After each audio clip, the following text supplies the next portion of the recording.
គុណជាសពសាយតែ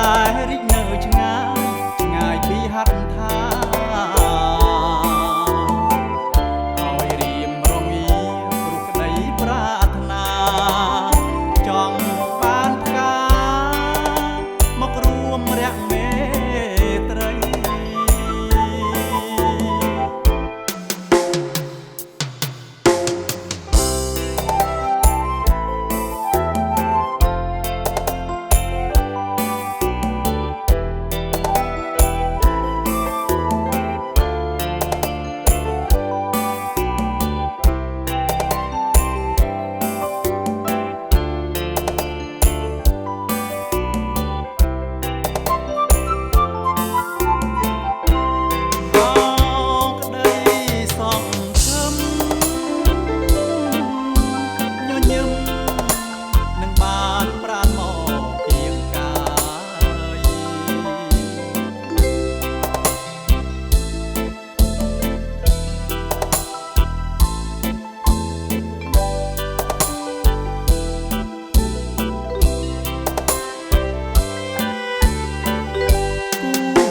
គូស្និទ្ធគូចិត្តមេត្រី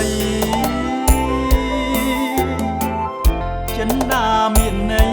នៃពិតជាស្នេហ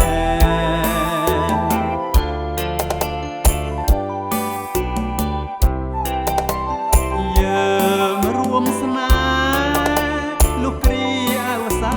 ន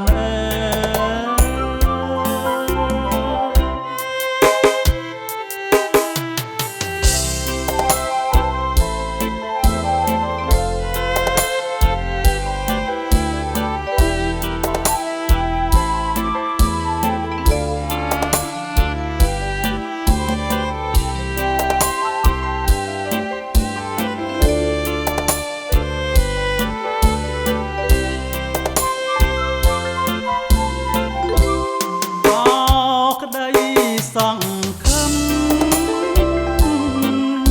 ញញឹមនឹងបានប្រានមកពីកាយ